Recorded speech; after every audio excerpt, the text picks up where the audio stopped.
Child's Play 2 is a movie that has been regarded to many as the pinnacle of the franchise, and is undoubtedly the best film that this entire series has to offer.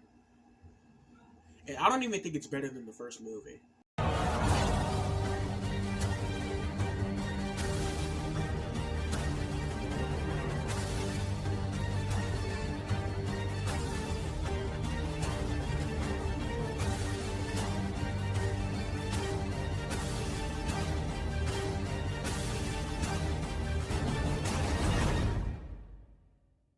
Hello everyone, it's Dan and GNB Productions, and today we're going to be continuing our little celebration of the Halloween season and our Chucky marathon by taking a dive into Child's Play 2. Now, like I mentioned before, for years this movie has been regarded as the best in the series by fans, but for years I personally couldn't always get behind that notion. That ain't me saying this movie is bad or anything, but the experience I had with this one after watching the first one, because yeah, I watched these movies back to back for this marathon, I found that not only was this not as enjoyable as the first film, but also that the first film, at least to me, didn't really need a sequel. But before I go further into that, I want to touch on all the things that I really like about this film. For starters, Andy takes more center stage as a protagonist than the previous film, being sent into foster care after the events of the first film, and his mother Karen apparently being sent to a mental institute. Yeah, unfortunately, neither Karen Barkley nor Detective Norris get a return in this film, and Norris doesn't even get a mention. A bit disappointing, but it gives a lot more room for Andy and Alex Vincent to grow. Given the amount of time that passed between films, it allowed for Alex Vincent to really improve performance-wise. He was this bad man who got inside my good guy doll so he wouldn't have to go to hell. But then he wanted to get inside me. Why, Andy? Because if he stayed inside the doll too long, he'd be trapped in there. He only sounds a tad dry at points, but it's still a pretty great improvement from where he was years prior. I also love how in this sequel, he's still pretty proactive in his fight against Chucky. In the first film, he wasn't useless, but he was still very much the victim that needed protecting. But here, it's so cool to see him be on the offense and go after Chucky for a time. The main supporting cast in this movie is fine. There's not much I can say for the foster parents other than Joanne's nice and Phil's a dick. The standout would be the foster sister, Kyle, played brilliantly by Christina Elise. Kyle is so damn cool. I love her and the relationship she builds with Andy. They have the perfect big sister and little brother dynamic, and it's fucking adorable. Hey, want to hear me say your name backwards? Kyle.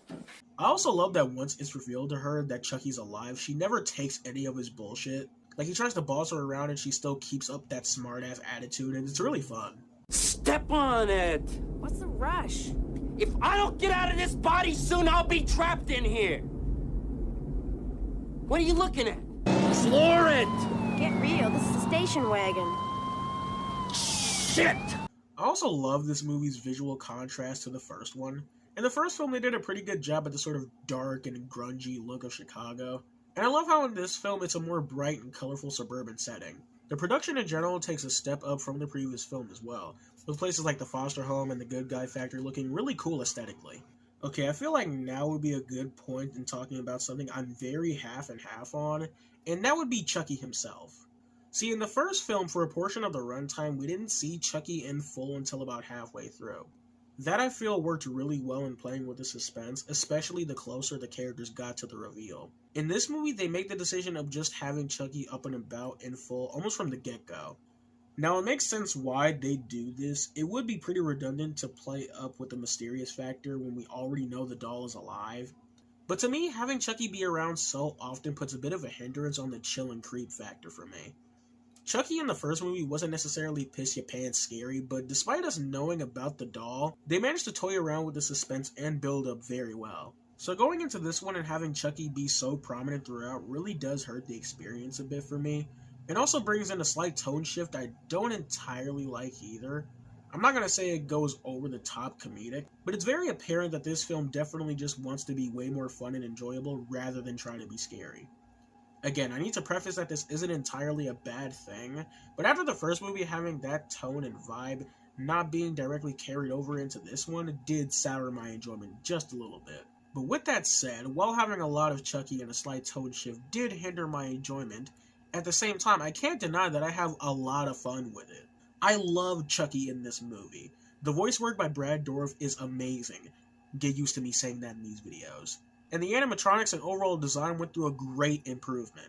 In the first film, in the face department, Chucky's face was pretty stiff at a few points, but in this one, the work and design they put into the face really helped make the expressions pop out, and overall makes it my second favorite Chucky look. This is also where they turn up the dial on Chucky being the sadistic and maniacal little shit that carries on for the franchise up to this point.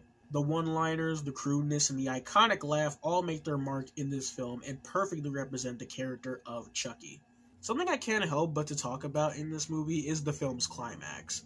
Child's Play 2 probably has one of my favorite climax in the franchise. I adored the set design and aesthetic of the Good Guy Factory and the brutal mutilation that Chucky goes through.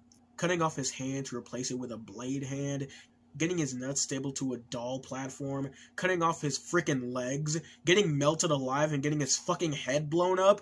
This is pure insanity and I love every second of it. If I'm being honest, it kind of makes the rest of the film leading up to this point a bit of a small drag on rewatch. Again, it's not bad, but everything before this is okay to good, until they get to the factory and it's just freaking amazing. Overall, Child's Play 2 is really fun. It had pretty good performances, really cool set design, great voice and animatronic work on Chucky, but I still struggle to call this one better than the previous film. For me, it fails to deliver on capturing the same experience as with the first film. I know it isn't really trying to do that, but watching both back to back, I couldn't help but feel that at the end of the day, in regards to it being a sequel, it at least for me isn't able to match up with what the first film did, and honestly feels a little unnecessary. Now again, I do really like this movie, and am thankful for its existence and giving the opportunity for the franchise to continue on, and to make me love it so much more. But after the first movie and going into this one, I really didn't feel that this movie really needed to be made. So, if you agree or disagree with anything I've said in this video, let me know right down there in the comments below. Also, be sure to like and subscribe. This is Darren at GP Productions, and take care.